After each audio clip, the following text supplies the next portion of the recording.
158년 역사의 리먼 브라더스가 결국 챕터 11 파산 신청을 내기로 했다고 밝혔습니다. 산업은행, 뱅크 오브 아메리카, 바클레이즈와의 잇따른 인수 협상이 모두 결렬됐기 때문입니다. 부동산 채권에 과도한 투자를 한 상태에서 주택시장이 침체되자 65조 원 규모의 부동산 채권이 문제가 되면서 리먼의 주가는 연일 폭락했습니다. 리먼을 인수한 뒤 추가로 생길 수 있는 손실을 정부가 보장해주는 문제를 놓고 인수자와 미국 정부가 의견을 좁히지 못했습니다. 리먼 브라더스와 함께 위기설에 휩싸여 있던 미국 3위의 투자은행 메릴 린치는 전격적으로 뱅크 오브 아메리카에 매각됐습니다.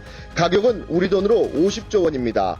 죽어가는 리먼 브라더스를 포기하는 대신에 상대적으로 건강한 메릴 린치라도 빨리 매각해서 금융시장의 부담을 덜어야 한다는 미국 정부의 판단이 작용한 것으로 보입니다.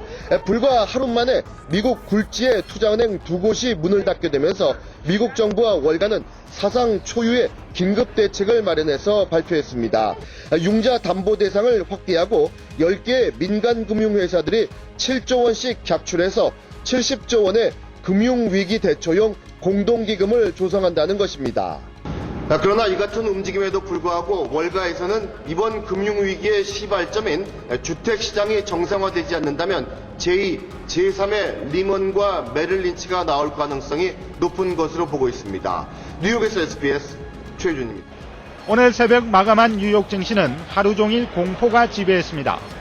다우지수는 지난주 종가보다 504.48포인트, 4.42% 폭락하며 9.11 테러 이후 최대 낙폭을 기록했습니다. 뉴욕 증시와 동반해 어제 평균 3% 이상 급락한 유럽 각국 증시는 오늘도 1% 이상 하락한 채 장을 시작했습니다. 휴일을 마치고 오늘 개장한 아시아 증시도 미국발 쇼크의 직격탄을 맞았습니다. 중국 상하이 종합지수는 4.47% 급락하며 2000선이 붕괴됐습니다. 일본 증시도 4.95% 폭락하며 3년 2개월 만에 최저치를 기록했습니다. 어제 4.1% 폭락한 타이완 각권지수는 오늘도 4.89%나 곤두박질 쳤고 어제 3.5% 급락한 인도 증시는 오늘도 하락세입니다. 세계 각국 중앙은행은 앞다퉈 긴급 유동성 지원 대책을 발표했습니다. 유럽 중앙은행은 어제 45조 원에 이어 오늘도 105조 원을 시장에 공급하기로 했고 영국은 9조 원, 일본은 25조 원을 투입하기로 했습니다. 중국 인민은행은 금리를 인하한 데 이어 지급 준비율도 내리기로 했습니다. 각국의 긴급 조치가 투자자들의 공황 심리를 진정시키는 데 역부족인 가운데 세계 증시의 관심은 이번 사태의 진원주인 미국 금융위기의 전개 방향에 쏠려 있습니다. SBS 김승필입니다. 오늘 코스피는 100포인트 가까이 폭락한 연중 최저치로 시작했습니다.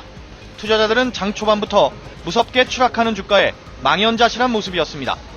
1시간도 채 안 돼 코스피와 코스닥 시장엔 5분 동안 프로그램 매도 호가의 효력이 정지되는 사이드카까지 발동됐습니다. 코스피 시장과 코스닥 시장에 동시에 사이드카가 발동된 것은 지난해 9월 이후 1년 만에 처음입니다. 추석 연휴가 지났는데 손실이 크니까 황당하고 손절도 아침부터 폭락하니까 대응하기가 참 힘드네요.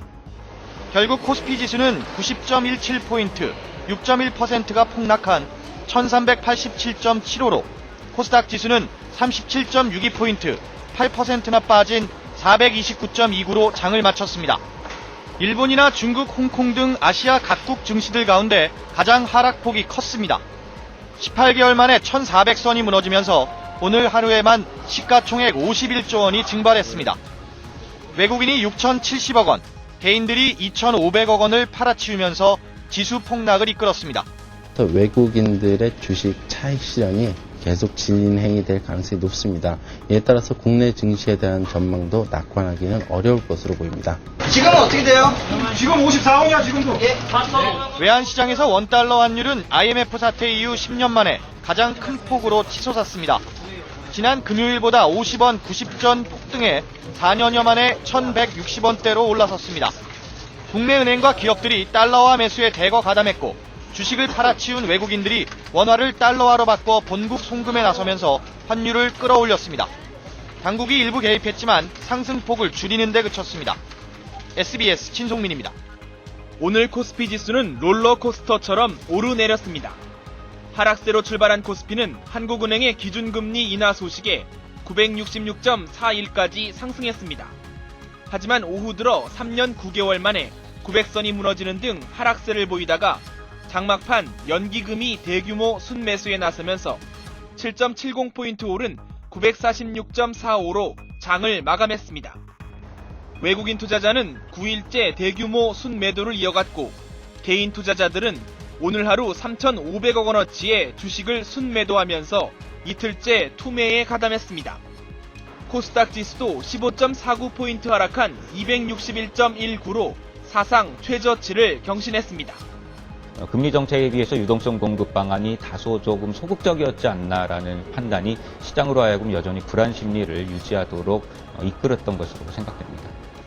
금리 인하로 5년 만기 국고채 금리는 0.28%포인트 내리는 등 시중 금리는 하락세를 나타냈습니다. 외국인 투자자들의 주식 매도에 수출 기업들이 달러를 내놓지 않으면서 원달러 환율은 20원 50전 오른 1442원 50전에 거래를 마감했습니다. 10년 5개월 만에 최고치입니다. 골드만삭스 증권은 원화 가치는 가까운 시일 내에 강세를 나타낼 것으로 기대한다면서 원달러 환율이 1년 뒤 1120원까지 하락할 것으로 전망했습니다. SBS 이종훈입니다.